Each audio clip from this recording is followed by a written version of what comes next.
Pues empiezan a secularizar la psicología, quitando de ella esta parte pues más del alma, más espiritual. Comentaba que no es esta la forma de hacerlo, sino que hay que reestructurar y de nuevo empezar a entender la psicología desde nuestra perspectiva islámica. Decimos que las emociones residen en el corazón y de hecho tenemos toda una literatura que nos habla de Amrad al-Qulub, las enfermedades del corazón. ¿Cómo vive la salud de los corazones las comunidades islámicas? Sobre todo en España. Trastornos psiquiátricos, ¿no? Con ese concepto de Majnun, de locura. Y aquí me lleva también al siguiente punto, que se asocia también los problemas psicológicos con todo el tema del mes del jinn. Y diría que en nuestra comunidad hay una obsesión con este tema. Es increíble, subhanallah, los musulmanes son los únicos que no tienen ningún tipo de problema psicológico ni psiquiátrico. Solo tienen brujería y les han echado mal de ojo. Creo que mucha gente tiene miedo a expresar este tipo de, pues oye, pues me pasa esto, o tengo depresión, tengo ansiedad, porque comúnmente en la comunidad muchas veces se relaciona el tener un problema mental con falta de imán. Desde mi punto de vista hay muchos divorcios porque sí, es verdad que el concepto de sabr que tenían nuestras madres o nuestras abuelas ha cambiado. El rol en el matrimonio, y esto a las feministas a lo mejor les puede hacer volar la cabeza, pero es así. Soy mujer y pues con todo este tema de las redes sociales he visto que mi marido está chateando pues con otra y la está escribiendo.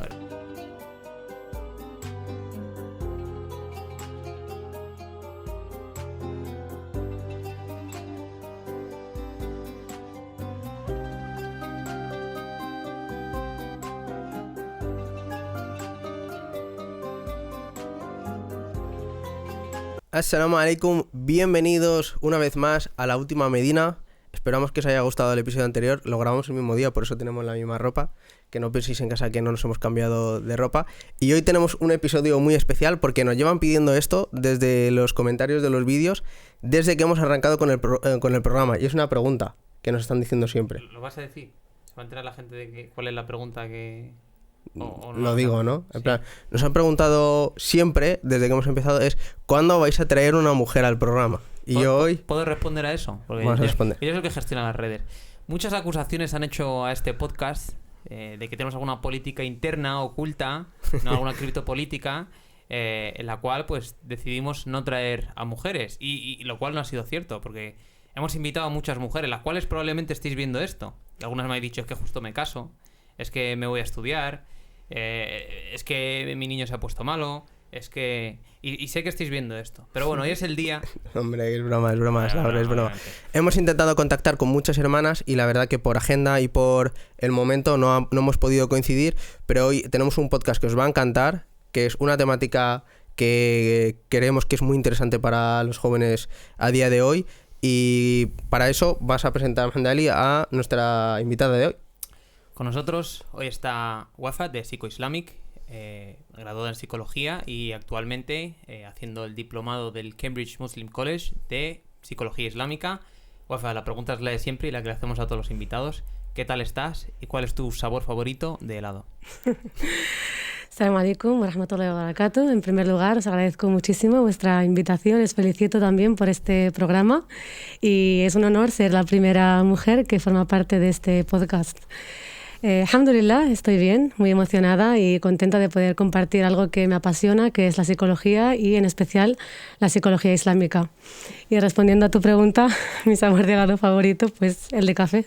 El de café. Sí. Bueno, y hasta aquí, nos vemos pronto en La Última Medina.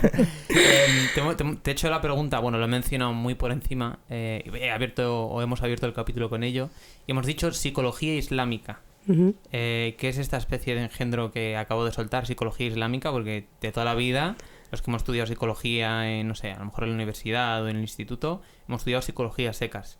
¿Qué es esto de la psicología islámica y qué quiere decir?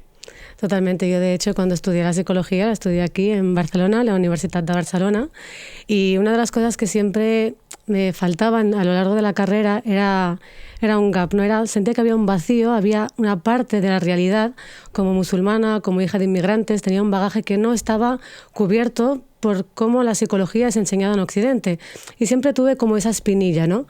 Entonces, al terminar la carrera, y ¿no? Como sabéis, pues después de terminar la carrera de psicología, si quieres hacer psicoterapia, tienes que escoger una rama en la cual especializarte.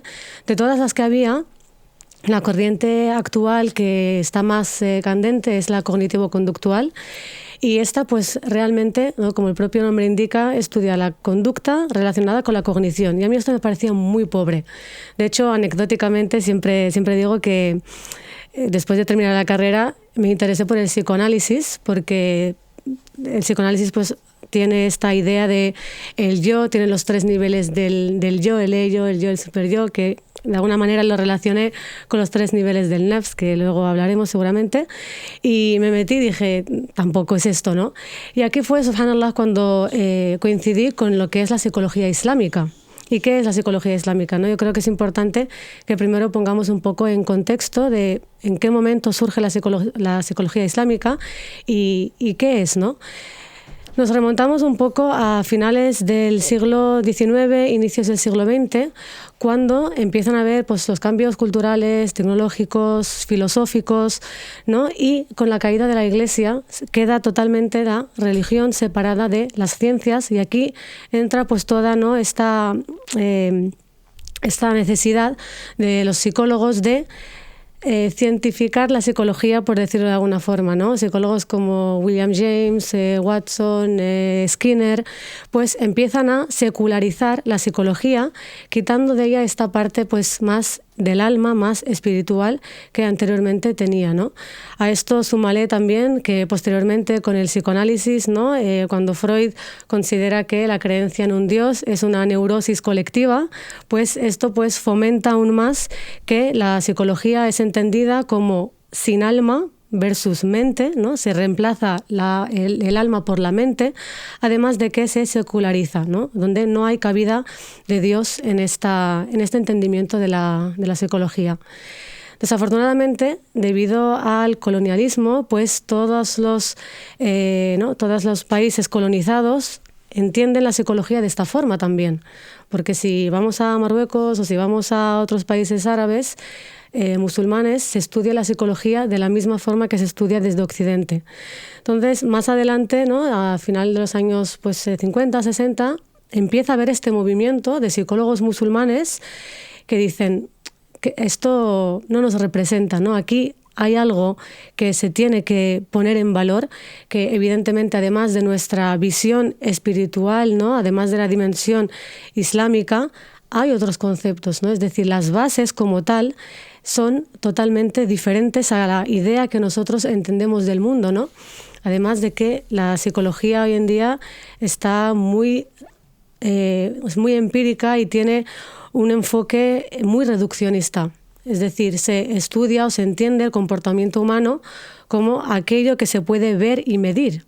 Cuando nosotros, desde nuestra perspectiva islámica, desde nuestra realidad, que el Corán nos explica, hay un mundo que es alamul ghaib, un mundo del no visto, hay otras dimensiones que explican también nuestra realidad y por ende también nuestro comportamiento. Y con todo esto, desde una perspectiva de la psicología occidental, secular, se queda fuera, ¿no?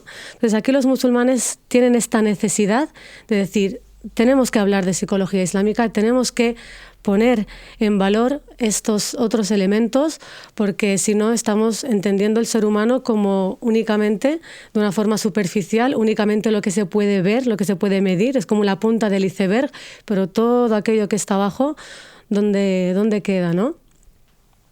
Y quería preguntarte, porque lo has tocado muy por encima, pero ¿cuáles son esas bases sobre las que descansa la psicología islámica? Obviamente la psicología occidental tiene pues ciertas presuposiciones, como no sé, el naturalismo, que todo es físico y no hay nada más allá.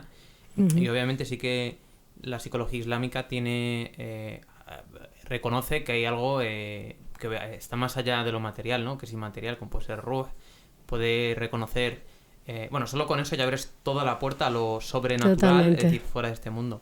Yo quería preguntarte, más allá de eso, ¿sobre qué otros principios suele funcionar lo que es la psicología islámica? Totalmente. Con este movimiento de la psicología islámica, que no es lo mismo que la islamización de la psicología, y me gustaría poder explicar un poco esto, ¿no? Cuando los musulmanes, ¿no?, hacia allá de los años 50, 60, deciden, ¿no?, como un poco reapropiarse con este término, han habido como dos formas de entenderlo o de interpretarlo. una forma ha sido lo que llamaríamos una islamización de la psicología, que aquí quiero hacer mención a el padre de la psicología islámica contemporánea, el profesor Malik Bedri, rahimahullah, murió hace 2 años o 3, que él comentaba, ¿no?, de que los psicólogos musulmanes lo que estaban haciendo, o lo que intentaban hacer en un inicio, era islamizar la psicología, es decir, intentar adaptar esta psicología occidental a la población musulmana. Y comentaba que no es esta la forma de hacerlo, sino que hay que reestructurar y de nuevo empezar a entender la psicología desde nuestra perspectiva islámica. Y él ponía un ejemplo muy, muy visual. Decía que actualmente pues tenemos el edificio, ¿no?, de la psicología actual, occidental, secular. Lo que no podemos hacer los musulmanes es coger y hacer una pintura desde fuera islámica, ¿no?, porque las bases, los pilares, siguen formando parte de la psicología secular. Entonces él dice, no, hay que tirar ese edificio. No quiere decir, ¿no?, que la psicología islámica no ponga en valor y denigre otras aportaciones que la psicología occidental sí que ha hecho, pero una vez que derrumbamos este edificio, si hay cosas de la psicología occidental que sí que se adecuan a nuestra interpretación de la vida, de la psique, pues sí que lo tomamos en cuenta, pero esta necesidad de volver a construir el entendimiento del ser humano, el entendimiento de la psique, según nuestras bases islámicas, que evidentemente, empezando por el Corán, la Sunna y el gran legado que nos han dejado los sabios musulmanes. Porque es verdad que realmente la psicología islámica es algo nuevo, sí y no.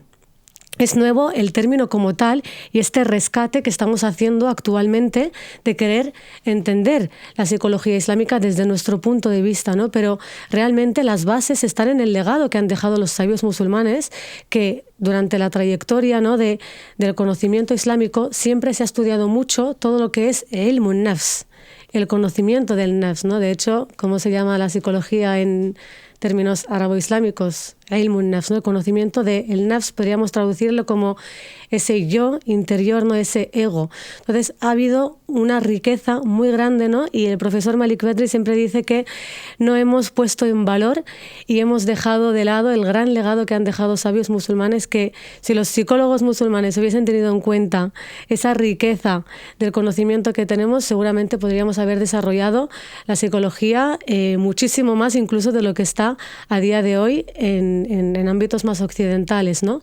Entonces, partimos de aquí, ¿no? Partimos evidentemente desde el Corán, que es nuestra guía, es Allah que nos ha creado, Allah es quien nos entiende, Allah es quien sabe cómo debemos de tratar con nuestra psique. Evidentemente, el profeta Muhammad alayhi salatu wassalam, yo siempre digo que él ha sido el primer psicólogo y el mejor psicólogo que ha habido y que habrá sobre la faz de la tierra, ¿no? Hace unos días, mientras hacía un directo, decía esto y una persona me puso astaghfirullah, lo que os faltaba decir, ¿no?, que el profeta es un psicólogo. Evidentemente, en esa época no se utilizaban estas palabras como tal, pero sí que se estudiaba el comportamiento humano, ¿no? Además, que algo maravilloso de nuestra tradición islámica, en el conocimiento de nuestros eruditos, ellos eran polímatas, que no me salía la palabra. Es decir, ellos tenían un conocimiento amplio de todas las ciencias y de todos los ámbitos. ¿Por qué? Porque entendían que el conocimiento es de Allah, Allah es uno, por lo que todo el conocimiento es uno. De hecho, si ellos ahora vinieran y vieran que hemos separado tanto el conocimiento, que es la psicología, la sociología, la biología, la medicina, no entenderían nada. Dirá, esta gente no tiene ni idea de lo que está haciendo, y es así realmente, ¿no?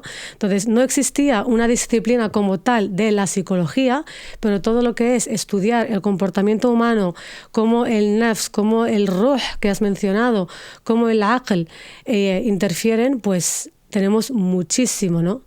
Y así una forma resumida de decir qué es la psicología islámica o en qué se basa, pues principalmente, evidentemente, en el Corán y la Sunna y el gran trabajo de los eruditos musulmanes. Y la diferencia que habría un poco con la psicología occidental es que pone en valor y pone el énfasis y la estructura con la cual entiende el ser humano es completamente diferente, ¿no? Empezando por el qalb es el centro espiritual, emocional, versus la mente, que podríamos decir que es más occidental, además del ruh, ¿no? Esa parte del alma que conecta con lo divino, el nafs, ese yo, ese ego, y la parte racional, ¿no? El aql, el intelecto. A mí me gustaría, Wafa, para intentar ponerlo de una forma un poco más práctica, ¿cuál sería una principal diferencia entre, a lo mejor, a la hora de tratar en la psicología, la has denominado tu psicología secular, y a la hora de tratar en la psicología islámica? Es decir, ¿en qué se fijan cada uno a la hora de tratar con un paciente y decir, oye, pues tiene esta problemática? A lo mejor la psicología secular te diría, haz esto de esta manera, y a lo mejor la psicología islámica te dice, no, haz esto de otra forma diferente. ¿O hay esa contradicción a la hora de tratar, o es algo similar? Partimos de que el enfoque inicial, la base, es completamente diferente, porque mientras que en la psicología occidental el enfoque está en la mente, desde la psicología islámica está en el qalb, está en el centro espiritual, ¿no? Emocional, que consideramos que es el qalb incluso. ¿Podrías traducirlo, por favor, para la gente que no habla árabe? Sí. El qalb es el corazón, ¿no? Y el corazón no entendido únicamente de una manera física, pero si quieres también. Porque decimos, ¿no?, que desde la psicología islámica, voy a intentar utilizar términos castellanos, ¿no?, para no confundir, el qalb, ¿no?, el corazón, decimos que las emociones residen en el corazón. Y de hecho tenemos toda una literatura que nos habla de amrad al-qulub, las enfermedades del corazón, y cómo, ¿no?, la envidia, el rencor, la ira residen en el corazón, y hay que purificar el corazón de ello. Actualmente la psicología occidental no lo abarca de esta forma, abarca, ¿no?, que es algo pues más mental, etcétera, pero los estudios científicos cada vez también están demostrando que sí, que en nuestro corazón también tenemos una red neuronal y que sentimos literalmente desde el corazón, ¿no? Entonces, es un sentido metafórico, pero incluso, subhanallah, ¿no?, los estudios actuales están demostrando que no, que un corazón triste, un corazón resentido, es una persona que está más expuesta a tener, aparte de todas las psicosomatizaciones que están más que estudiadas, pero incluso se ha llegado a relacionar con cánceres, se ha llegado a relacionar con otros problemas de salud físicos mucho más alarmantes, ¿no? Entonces, por un lado esto, ¿no? El cambio es principalmente en el foco es completamente diferente, además de que evidentemente también el añadir esa dimensión espiritual que no estaría en otras corrientes occidentales, aunque no todas, y también un foco también importante es en el objetivo de la terapia, ¿no? Es decir, que la psicología islámica va más allá que únicamente curar el síntoma, porque entendemos que la vida es mucho más allá que únicamente esta dunya, ¿no? Esa concepción del ájera, esa concepción de nuestra relación con Allah subhanahu wa ta'ala, con nuestro entorno. Entonces, es un foco totalmente diferente porque el paradigma, las bases son otras. Has dicho algo que me parece muy interesante, que es el tema de que el centro de la consciencia. Esto es así. Bueno, normalmente cuando era más joven me sorprendía mucho que parece ser que el centro de la cognición, o cómo conocemos, o lo que es ya no solo emocional, incluso a veces a nivel racional, parece estar en el corazón. Y el Corán tiene este discurso en el que dice: tienen corazones con los cuales no razonan, o fatubi'a ala qulubihim, y se les selló el corazón. Sí. Entonces parece ser que el corazón está aquí. Incluso los teólogos dicen, cuando quieren hablar de ruh, dicen sirrun ilahi, es un secreto divino, mahalluhu fil qalb, que habita en el corazón, y algunos dicen wa nuruhu, y su luz está en lo que sería el cerebro, ¿no? Entonces, obviamente yo soy de la opinión de que es un secreto al final todo lo que es el ruh, y al final es uno de los debates más grandes en la religión, en la filosofía. Pero sí que, por ejemplo, has mencionado algo que me parece muy curioso, que incluso ha habido algunos estudios científicos que se dice que cuando a alguien se le saca el corazón y se le hace un trasplante, algunas personas suelen tener como cogniciones o comportamientos parecidos al de la persona que posterior a recibir el trasplante. Incluso hay un instituto en Estados Unidos que se dedica puramente a estudiar el corazón desde un punto de vista psicológico. Entonces sí que yo creo que hay evidencia para decir, oye, que no todo se para aquí, hay algo más aquí, hay algo aquí que de verdad siente, y es algo real. Y de hecho hay muchas narraciones sobre el profeta en el Corán. Parece ser que el corazón tiene algo central. Y quiero preguntarte,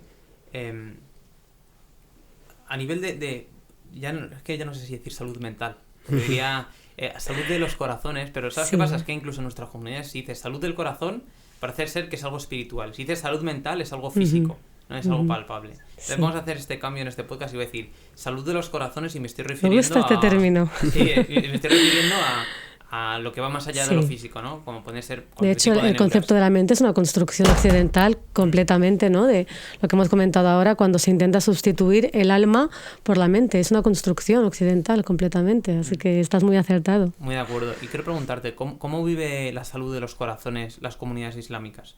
Sobre todo en España, que, bueno, tenemos muchos oyentes en América Latina.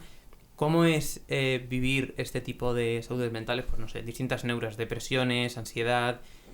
¿Cuál es esa experiencia de primera persona? ¿Es un tabú? ¿No es un tabú? ¿Cómo es cuando cada persona tiene cualquiera de estos... bueno, estoy llamando neura como si fuera Freud, pero lo voy a llamar neura.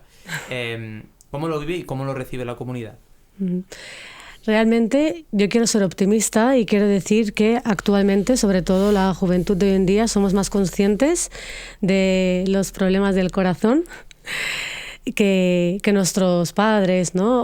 O, además que esta estigmatización de la salud mental no es algo únicamente propio de la comunidad musulmana, sino que aquí en Occidente también, ¿no? Pero la particularidad que podemos decir que tiene la comunidad musulmana es que se asocia o incluso se puede confundir con trastornos psiquiátricos, ¿no? Con ese concepto de Majnun, de locura. Y aquí me lleva también al siguiente punto, que se asocia también los problemas psicológicos con todo el tema del mes del jinn, o sea, que puede estar expuesta a un jinn. ¿Cómo traducir jinn en castellano? Genio. Un genio, sí. Un genio, la brujería, etcétera, ¿no? Y diría que nuestra comunidad hay una obsesión con este tema, realmente. Estoy de acuerdo porque, mira, un amigo mío que probablemente no esté viendo, me está diciendo, dice, es increíble, subhanallah, los musulmanes son los únicos que no tienen ningún tipo de problema psicológico ni psiquiátrico. Solo tienen brujería y les han hecho el mal de ojo. Totalmente. Bueno, y que muchas veces entre las propias personas realmente tienen un cuadro psicológico, un cuadro psiquiátrico, pero aún así siguen convencidos de que es un genio, un mal de ojo, también es muy propio. Entonces, claro, ¿cómo separas tú lo que es el mes de jinn real o lo que es el mal de ojo con algo patológico de enfermedad del corazón? Nosotros de broma, cuando alguien tiene alguna enfermedad, le decimos purifica tu corazón, anda, que te tienes un poco de envidia, purifica tu corazón. Ya lo utilizamos como término. Entonces, ¿cómo separamos? Yo se lo digo así. Me está tirando eso, cualquier cosa, tienes que purificar tu corazón, hermano. ¿Cómo hacemos esa separación de qué es realmente como tal? Porque tenemos ese problema realmente, ¿no? Y además parte mucho de nuestro origen de Marruecos, en el que todo el mundo tiene historias y cualquier cosa es, no, tienes que hacer que vea que te hagan rugia, y a lo mejor la persona tiene depresión, ansiedad o cualquier otro tipo de enfermedad. Totalmente. Es un concepto muy cultural, ¿no? Que no únicamente de Marruecos, sino que está extendido realmente por gran parte de los países ¿no? musulmanes, que tienen esta interpretación de los problemas de salud mental con algo más del tema de los jinns. Realmente, dentro de nuestra literatura y tradición islámica, sabemos que existe esa posibilidad, ¿no? Y no lo negamos. Pero en la práctica, y estadísticamente hablando, y a veces también lo hablo con otros compañeros, la realidad es que es muy, muy, muy poco probable realmente, ¿no? O sea, no voy a decir que no existe, porque estaría negando algo que el propio Corán y la Sunna nos dicen, pero esta obsesión que hay con la comunidad musulmana al final es una forma de echar hacia afuera, ¿no? Es decir, es algo externo, es algo de un jinn. ¿Por qué? Porque si es algo mental, si es algo psicológico, hay un trabajo interno que hacer, y eso cuesta, realmente cuesta, ¿no? De hecho, toda la tradición islámica del conocimiento del nafs habla mucho de este término de purificar los corazones, pero también purificar el nafs, el tezkiya del nafs, y es de las más difíciles, ¿no? En relación a esto, a mí siempre me sorprende muchísimo un hadith del profeta Muhammad alayhi salatu wassalam, cuando nos dice el jihadul akbar huwa jihadun nafs. la lucha más grande o el esfuerzo más grande es el que haces contra tu propio nafs, ¿no? Teniendo en cuenta en el contexto en el que él se encontraba que había otro tipo de luchas y de esfuerzos, ¿no? Pero que te diga que el de tu propio nafs es el más grande es porque realmente es difícil, es complicado, ¿no? Todo el tema de esta muráqaba, ¿no? De estar pendiente de ti mismo, de rendirte cuentas a ti mismo, ¿no? De corregirte a ti mismo. Omar ibn al-Khattab decía: "Hasibu anfusakum qabla an tuhasabu", rendiros cuentas a vosotros mismos, purificaros a vosotros mismos antes, ¿no? que se os rendan cuentas. Entonces, por una parte está esta obsesión colectiva, ¿no? Con todo el tema de lo místico, la brujería, los jinns. Por otra parte también está el tema de no querer aceptar que es un problema interno, cuando realmente a mí cuando me preguntan también ¿quién tiene que ir al psicólogo? ¿O cuándo hay que ir al psicólogo? Todos tenemos que ir al psicólogo, un psicólogo islámico en este caso. ¿Tú a quién irías? O sea, porque la psicóloga, ¿a quién va? ¿A otra psicóloga? A otra psicóloga, claramente, sí. Y yo he hecho un largo recorrido en psicólogos de aquí y no he encontrado aquello que buscaba hasta que he encontrado una psicóloga islámica, ¿no? No está en España, pero... Yo tengo una duda antes de que termines. Has comentado algo que es el hecho de que la comunidad tira balones hacia afuera, ¿no? Cuando normalmente dicen pues términos como brujería o sihr o lo que sea. ¿Realmente eso no sería una forma de defensa para intentar simplificar el problema y no sería más fácil para ellos entenderlo así que a lo mejor de construir esa idea de que todo es externo y luego de repente decir, ala, que ahora tengo que trabajar en mí mismo? Y creo que a lo mejor... mi opinión, hay quizás personas que todavía no están preparadas para ello, ¿no? Que es más fácil decirle, vete donde otra persona te va a hacer ruqya y ya vas a estar bien. Y por la pura sugestión quizás van a estar mejor. Totalmente, sí. Además esto también lo acompaña el estigma de que, ¿no?, únicamente va al psicólogo quien tiene un problema. ¿Y por qué digo que todo el mundo tiene que ir al psicólogo? No porque todo el mundo tenga problemas, que sí, tal y como está el mundo hoy en día, ¿no? Pero me refiero a que la psicología islámica se entiende como ese desarrollo del nafs, ese desarrollo del ser humano. Entonces, por eso decíamos, ¿no?, que los sabios musulmanes, el Ghazali, el Balkhi, al-Razi, Ibn Sina, ellos hablaban de este desarrollo del ser humano para poder, ¿no?, desatenderte de esta dunya, conectar más con Allah, ¿no?, liberarte de tu nafs, de las tentaciones del nafs, de los apetitos del nafs. Entonces, por eso todos tenemos que ir al psicólogo islámico para ver en qué nivel está mi nafs. ¿En qué nivel está mi qalb? ¿En qué nivel está mi ruh? ¿No? Porque al final es una intersección de muchos elementos que de allí es donde nace, ¿no?, la psicología islámica, que ahora lo estamos poniendo términos más modernos, occidentales, psicología, pero que a lo largo de la historia es algo que siempre ha existido, ¿no? La tarbiya del nafs, tazkiyat nafs, tazkiyat del qalb, ¿no?, la purificación del nafs, del ego, del corazón. Entonces, este malentendimiento de los musulmanes de que únicamente va al psicólogo que tiene un problema es porque también hay una falta de conocimiento de qué es realmente ilmun nafs, qué es realmente la ciencia, el conocimiento del nafs o la psicología islámica. Yo ahí creo que también que es falta de alfabetización emocional, porque al final decía Wittgenstein, que lo está hablando con Javier, que esté en el público, el límite de mi mundo son mis palabras, y si yo no tengo palabras para escribir algunas cosas, pues prácticamente no existen. Entonces yo sí que creo que muchas veces no se habla a lo mejor de ansiedad o no se habla de depresión, porque distintas cosas en las distintas comunidades islámicas que hay, porque no existe esa alfabetización emocional. Por ejemplo, aquí cuando vas al cole, yo recuerdo talleres en los que te dicen, ¿cómo te sientes? Te sientes así, te ponen caras para que vayas identificando las emociones y aprendes a expresar, que haya esa alfabetización. Y obviamente mucha gente en la comunidad pues no ha podido tener esa oportunidad, ¿no? Sí. O ha tenido una educación algo desestructurada. Entonces, yo por eso yo creo que es más bien pues primero que después del colonialismo el mundo musulmán se cae la educación, cae todo este tipo de cosas, y por eso no han podido los musulmanes actualmente no han podido alcanzar, ¿no?, ese tipo de corrientes. Aún así yo lo checaría, no sé si a lo mejor me equivoco y aquí tú nos puedes dar un poco tu visión. Creo que mucha gente tiene miedo a expresar este tipo pues oye, pues me pasa esto, o tengo depresión, tengo ansiedad, porque comúnmente en la comunidad muchas veces se relaciona el tener un problema mental con falta de imán. Sí. Entonces, si tú tienes un problema mental es que no eres suficientemente creyente, te falta fe. Entonces, normalmente te dicen, oye, la solución es que leas más Corán o reces más, porque probablemente lo que te falta es que te falta imán, pero a lo mejor es una persona que ha tenido una secuela durante su juventud o ha tenido algún problema y no ha terminado de superarlo, o tiene, como tú dices, problemas de corazón, y a pesar de realizar las ibadat y de realizar las prácticas convenientes, no se soluciona. Y claro, la comunidad luego hace una presión muy grande, ¿no? Oye, es que de verdad, y en ese momento una persona con ese problema a veces prefiere callar, ir a lo mejor a un fiqh, hacer la ruqya, etcétera, o cargar con ese mal que muchas veces se ve en nuestra comunidad, de personas que tienen ciertos trastornos, que se ve que es evidente que lo tiene, pero lo mantienen oculto, a ir a un profesional, porque si no, te falta fe, ¿no? Totalmente. Muchas gracias por poner este punto sobre la mesa, porque considero que es muy importante y es un clásico, ¿no? El pensar que si tienes problemas de salud mental, psicológicos o llamémoslo como sea, es porque tienes un problema de baja fe o tienes que rezar más, cuando esto está muy lejos de la realidad, porque aquí estamos teniendo una idea de la salud mental muy simplista. Es decir, como hemos estado mencionando hasta ahora, sí, la dimensión espiritual es importante, pero ¿dónde dejamos las experiencias vitales que hemos vivido? ¿Dónde dejamos el estado de nuestro ruh, de nuestro qalb? Y además, ¿no?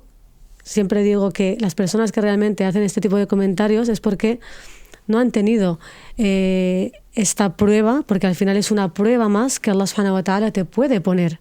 No tenemos que entenderlo como una falta de fe, porque es una prueba más, y Allah subhanahu wa ta'ala lo dice en el Corán, ¿no? وَلَنَبْلُوَنَّكُمْ بِشَيْءٍ مِّنَ الْخَوْفِ وَالْجُوعِ. Continúa la ley, Allah dice en el Corán, y os vamos a poner a prueba con algo de miedo y de hambre, etcétera, ¿no? Como Allah nos menciona que nos pondrá a prueba con nuestras emociones, con el miedo, ¿no? En este caso. Y evidentemente, y no puedo no hablar de este punto cuando has mencionado esto, cómo nuestras experiencias también afectan a nuestra salud mental, y no podemos únicamente reducirlo a falta de fe o el imán bajo.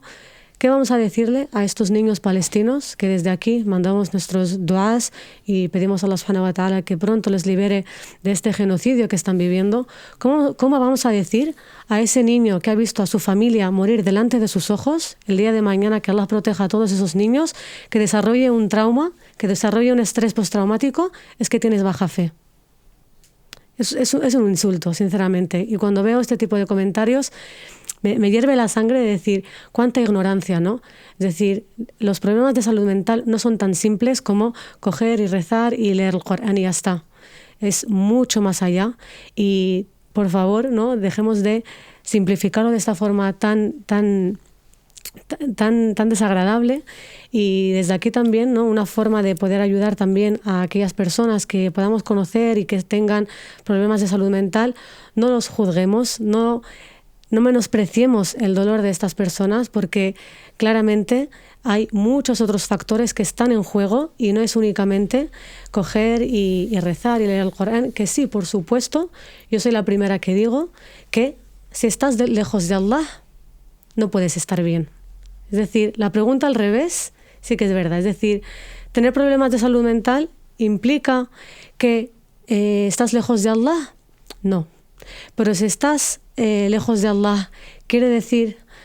Ay, me he confundido aquí. Sí, que la idea es como si estás lejos de Allah como tal, puedes tener problemas de salud mental. Sin embargo, si tienes problemas de salud mental, no tiene por qué ser exclusivamente porque estés lejos de Allah. Exactamente, sí. Es decir, que cuando estás lejos de Allah subhanahu wa ta'ala, estás expuesta a no estar bien. Porque Allah claramente lo dice en el Corán, ¿no? وَمَنْ أَعْرَضَ عَنْ ذِكْرِي فَإِنَّ لَهُ مَعِيشَةً ضَنْكَ. Y quien se aparta de mi recuerdo tendrá una vida mísera, triste, vacía. Pero que tú estés cerca de Allah, eso no implica que vayas a estar bien, porque no le debemos nada a Allah. Estar cerca de Allah es lo que te toca. Hacer tus salat es lo que te toca. Leer el Corán es lo que te toca. Y eso no te exime de nada, ¿no? Y si tienes problemas de salud mental, es una prueba más, como puede ser la prueba de falta de rizq, falta de alimentación, o cualquier otro tipo de prueba que Allah decida ponerte, ¿no? Desde luego, la gente que piensa... O sea, creo que estaríamos de acuerdo en que las personas que más fe tienen son los profetas. Y de hecho ves esta temática continua, o que se da en ciertos sitios del Corán, y es profetas teniendo tristeza, teniendo miedo. Totalmente. Cuando se dice que el padre de Yusuf biaddat aynahu min al-huzn, y de sus ojos se volvieron blancos de la tristeza, y que el profeta Muhammad tiene lo que se llama Amul Huzn, el año de la tristeza, se le muere su mujer, se le muere su tío, o por ejemplo Abraham cuando está comiendo de repente tiene miedo porque ve que los invitados no comen. O sea, vemos que ellos también están expresando emociones, algunas de ellas miedo, quién sabe si ansiedad. Cuando el profeta se dice que cuando se descendió la revelación por primera vez, luego hubo un periodo en el que se interrumpió la revelación y él tenía como una especie de ansiedad. Con la sura de Duha. Sí, una sura muy bonita. Y de hecho, o sea, vemos estos profetas exteriorizando este tipo de emociones que ahora mismo podrías verte expuesto al ostracismo, ¿no? Pero ¿cómo puedes tener ansiedad? ¿Cómo puedes estar triste? ¿Cómo puedes tener...? Oye, pero si piensas que esto es baja fe, ¿quién va a tener más fe que un profeta que conoce los secretos divinos? ¿Voy a tener yo más fe que él? Si él mismo ha sufrido eso, y como has dicho, me parece mucho más terapéutico la manera en la que lo has dicho. El tema de, oye, que por ser religioso no se te debe una salud mental, aunque hay estudios que confirman que la religiosidad está asociada, y esto va relacionado con la próxima pregunta, está asociada con tasas de recuperación más altas de ciertos cuadros clínicos. No se te debe nada. Dios no es una especie de socio comercial. Tenía un compañero en el instituto que teníamos un examen de inglés y el tío dio mucho dinero y ayunó y tal para ver si aprobaba, y luego suspendió, pero luego para él fue una crisis de fe, porque dijo, yo me había esforzado tanto y tal. Y luego ya pasaron los años y yo me acordé de ello y dije, este tío se pensaba que Dios era su socio comercial. Y pues yo te doy ayunos y te doy rezos y tú me das una prueba. Bueno, cada uno tiene su prueba y eso parte también de ello. Y a lo mejor tu prueba es que seas a lo mejor más fehaciente en su práctica, pero a pesar de así tengas que pasar este tipo de problemas. La prueba realmente es cómo los enfrentas y no el problema en sí. Es decir, tú eres lo suficientemente capaz o maduro como para decir, oye, pues tengo un problema en el corazón, tengo envidia, tengo depresión, voy a buscar cómo trabajar, que eso es muy difícil, el trabajar a nivel interior, creo que es una de las mayores hazañas, el estar tú contigo mismo y el poder sacar una conclusión de ese pensamiento y decir, vale, pues voy a trabajarlo internamente, es lo más valiente que puede hacer una persona. Lo más cobarde muchas veces es decir, oye, pues voy a tirar balones fuera, este problema es porque Allah no me quiere o porque cualquier cosa, o directamente, como te has dicho, crisis de fe, ¿no? Pero lo valiente es enfrentarlo desde la propia fe y decir, vale, pues cada uno tiene su prueba, ¿no? Si los profetas en su momento tuvieron pruebas mayores que esta, ¿qué prueba es esta de un examen de inglés y que doy sadaqa y no la apruebo? Pues oye, pues a lo mejor tengo que trabajar en que realmente tengo que hacer las cosas por Allah, no esperando nada a cambio, sino simplemente hacerlas por Allah, ¿no? Totalmente. Parece que tenemos una relación comerciante, ¿no? Con Allah, yo te doy y te me tienes que dar a cambio. Y esto es una forma muy errónea, ¿no?, de entender nuestra realidad. Y esto va relacionado con la próxima pregunta, que obviamente hemos tocado cómo se relaciona la espiritualidad con la mal llamada salud mental o bien llamada salud de los corazones. Parece que estamos hablando de colesterol y todo este tipo de cosas, ¿no? ¿Tiene un corazón sano o no tiene un corazón sano? Yo quiero preguntarte, ¿cómo se relaciona la espiritualidad con lo que es la buena salud emocional o la mala salud emocional? ¿Tiene algún tipo de correlación, algún tipo de causación? ¿Sabemos algo? Totalmente. De hecho, hay muchísima evidencia científica y no precisamente únicamente de psicólogos musulmanes, de cómo relacionan que el hecho de tener esta fuerza espiritual, el hecho de creer en un ser superior, te hace más resiliente, te hace más fuerte a la hora de superar problemas de salud emocional. Pero además, últimamente está muy de moda todo el tema de mindfulness, pero un poco siguiendo el hilo que tú has dicho, además es algo que comentamos muchas veces en el diploma de psicología islámica que estoy haciendo. Desde nuestra perspectiva no tenemos un mindfulness, sino que tiene que ser un heartfulness, ¿no? Que el centro de nuestra conciencia tiene que ser el corazón, ¿no? Como también está más que estudiado cómo todas estas prácticas de meditación tienen efectos, ¿no?, muy buenos para pues llevar mejor la ansiedad, la depresión, etcétera. ¿Acaso los musulmanes no tenemos 5 veces al día, ¿no?, el salat, el rezo para parar y para conectar con Allah subhanahu wa ta'ala, ¿no?, a través de nuestro corazón, de tener esa conciencia, esa taqwa de Allah? Y al final esta meditación que te dice, ¿no?, más occidental, es suelta aquello que no puedas controlar, ¿no? No tengas esos pensamientos o sea, piensa en el ahora, en el actual. ¿Eso no es acaso la hawla wa la quwwata illa billah? que no hay más fuerza y poder que el de Allah, ¿no? De esos 5 momentos al día en el que vaciamos, soltamos todo aquello que no podemos controlar. No pasa nada. Estamos acostumbrados. Mira que lo puse en silencio, pero... no pasa nada. Entonces, tenemos, alhamdulillah, una grandes ibadat. No pasa nada, no te preocupes. Hemos tenido en este programa de todo tipo de cosas. Como modo avión y ya terminó antes. Para los mecenas también. No, yo siempre digo que nuestras ibadats, Allah subhanahu wa ta'ala las ha hecho para nosotros, para nuestro bienestar emocional, psicológico, físico, más que para Él, porque ¿qué le va a cambiar a Allah que nosotros le recemos o le dejemos de rezar? Nada, todo lo que hay en los cielos y la tierra adora y reza a Allah, ¿no? En cambio, nosotros sí que va a cambiar muchísimo.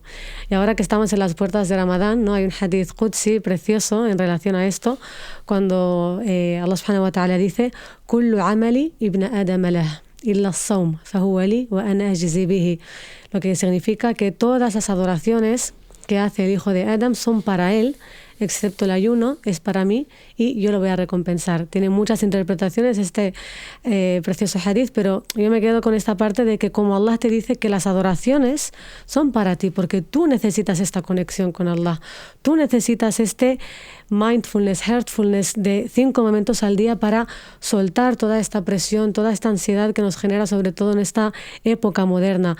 Tú eres la que necesita de este alimento para tu nafs, para tu ruh, para poder conectar con Allah subhanahu wa ta'ala y sentir esa paz, ¿no? Ala bi dhikrillahi tatma'innul qulub. ¿Acaso no es con el recuerdo de Allah que se tranquilizan los corazones?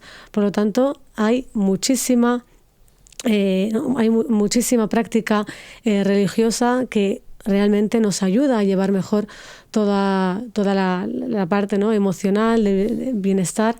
Y alhamdulillah por el Islam, que nos ha dado esta guía tan clara y que claramente está muy vinculado, ¿no? a un bienestar emocional, físico, etc. Esto lo comentamos mucho porque todas estas corrientes New Age que hay, como tú has dicho, mindfulness, ahora se recupera mucho el estoicismo, estas formas de ver la vida, el karma, todo estos nuevos ideales. Vemos también a gente de nuestra propia comunidad que busca soluciones fuera del Islam cuando realmente no han investigado todo lo que hay dentro del Islam, ¿no? Entonces, ¿cómo puedes tú, como tú dices, ¿no? el mindfulness, ¿no? el vivir el ahora, el ir tranquilo, disfrutar de tu ibadah de salah si vas rápido, ¿no? Por ejemplo, no te tranquilizas a la hora del rezo cuando es una de las condiciones para el rezo, ¿no? Si tú vas muy muy muy rápido, no te estás tranquilizando, son cosas que hacen que tú pierdas esos beneficios que puedes tener de la ibadah.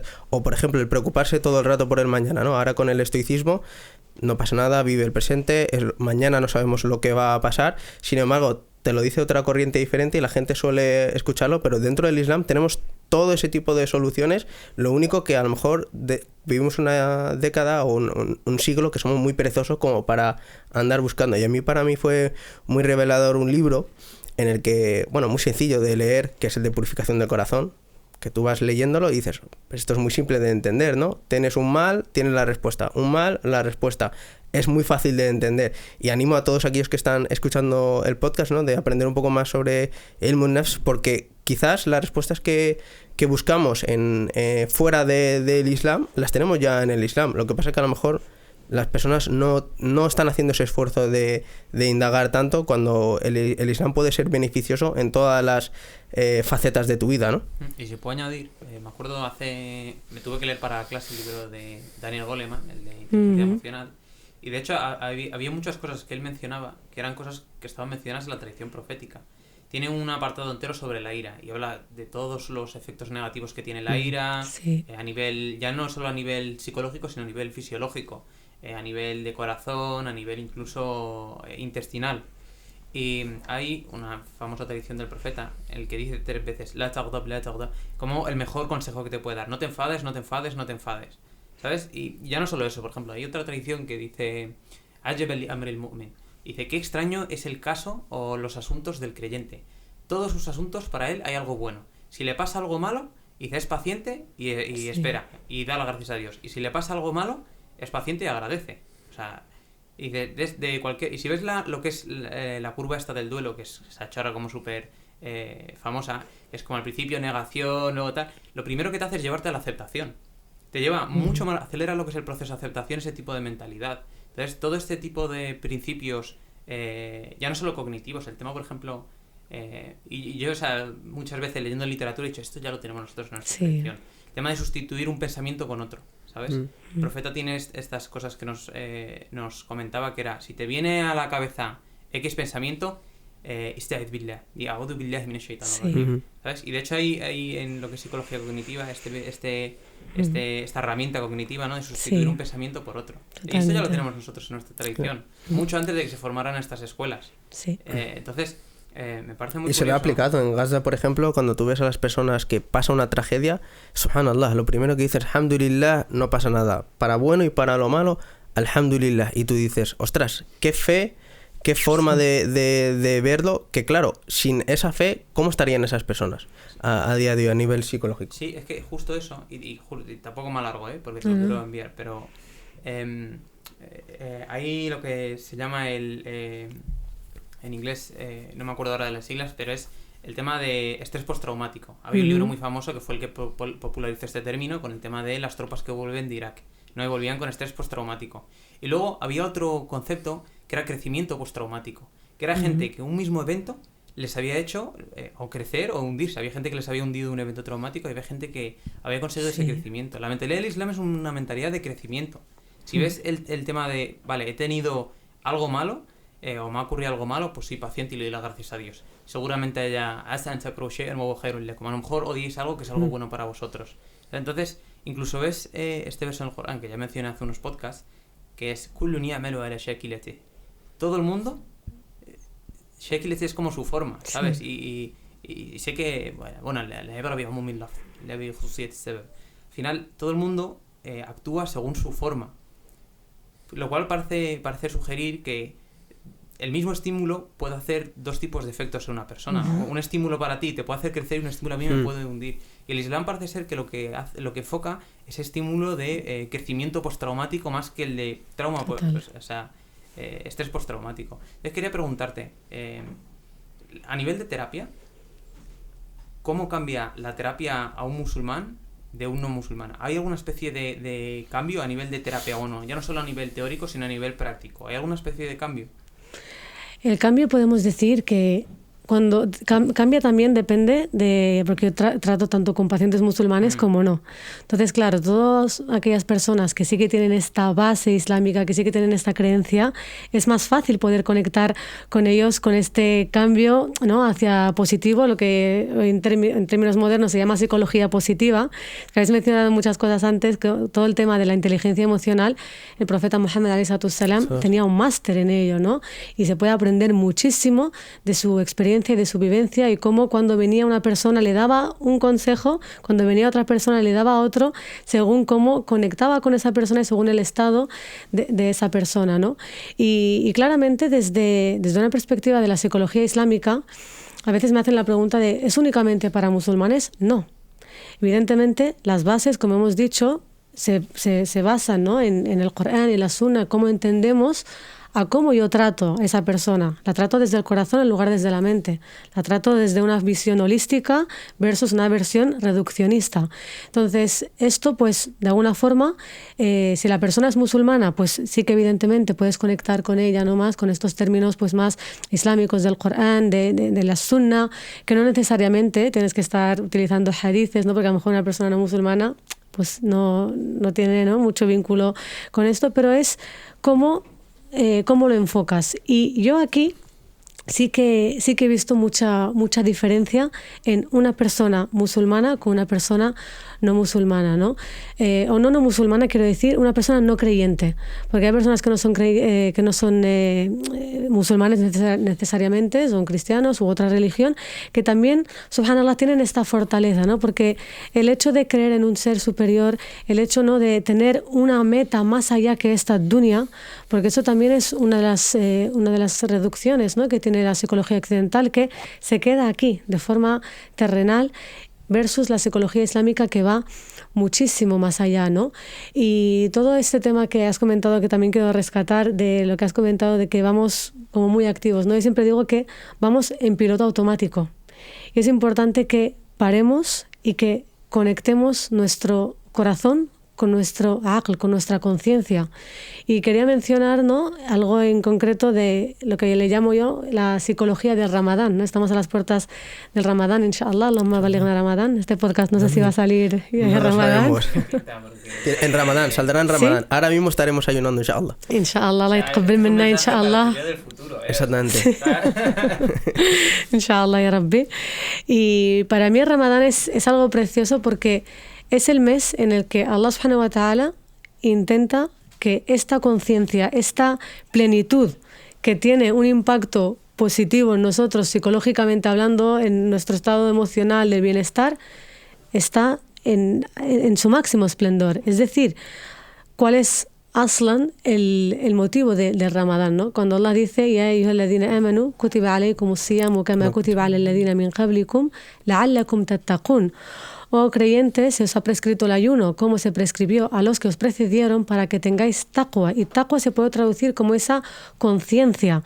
Como el mes de Ramadán, cómo no, es el mes en el que estás más conectada contigo mismo, por ende con Allah.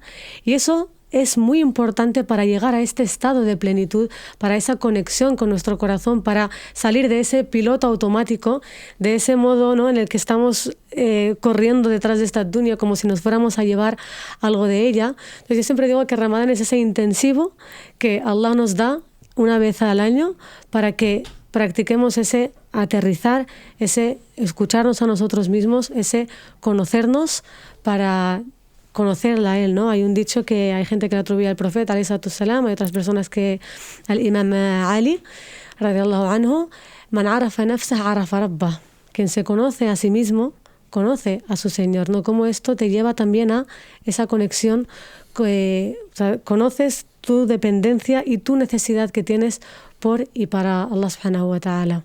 A mí me gustaría, aprovechando que has comentado lo de el taqwa, el hecho de ser consciente de Allah subhanahu wa ta'ala, si podrías de alguna forma decirnos cómo da respuesta la psicología islámica en un siglo donde vivimos, donde hay muchos, ahora lo llaman chutes de dopamina, ¿no? Muchas noticias entrando al mismo tiempo, las redes sociales, las adicciones. ¿Cómo trata la psicología islámica, por ejemplo, con algo como que lo que es las adicciones, ¿no? Podríamos decir adicciones a las redes sociales, el consumismo, adicciones a las sustancias. ¿Cómo se trabaja desde la psicología islámica? Desde la psicología islámica, todo lo que es el tema de adicciones se trata desde la perspectiva del nafs y de esa necesidad de purificar el nafs. Y volviendo al ejemplo del profeta, alayhi salatu wassalam, ¿no?, que era el mejor ejemplo de psicólogo que puede haber, ¿qué es lo que hacía precisamente en este mes de Ramadán? El i'tikaf, se retiraba, ¿no? Se quedaba los últimos 10 días, ¿no?, de Ramadán solo, ¿no? Y eso es una tradición islámica que es muy importante. Por eso yo a veces también he impulsado unos retiros terapéuticos espirituales que he tenido la ocasión de hacer en 2 ocasiones con una compañera psicóloga y con Hajar Haniti, en el que precisamente intentamos esto, ¿no?, desconectar, salir de esta dunya, de esta adicción a las redes sociales, al shopping, a todo. De hecho, vamos incluso a sitios donde no hay ni cobertura del móvil ni nada, en el que únicamente te centres en ti, te centres en esa conexión contigo misma, en esa conexión con Allah subhanahu wa ta'ala, porque de esta forma es cuando puedes recargar esa batería y esa necesidad realmente que tenemos intrínseca para poder estar bien.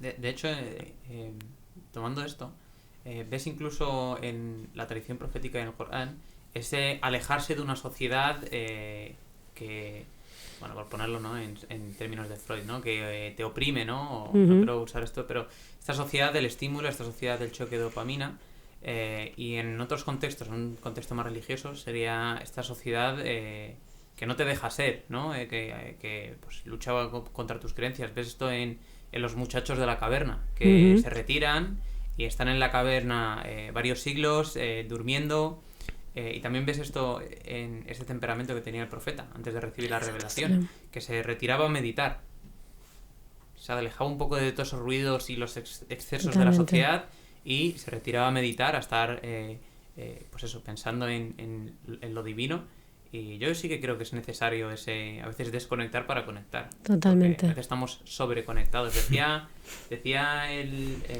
Esto va a sonar a podcast de estos de espiritualidad. Desconecta para reconectar. No, completamente. Decía un maestro espiritual, ahora mismo no me acuerdo el nombre. Él sí que sabe quién es el nombre porque se lo he comentado hace poco.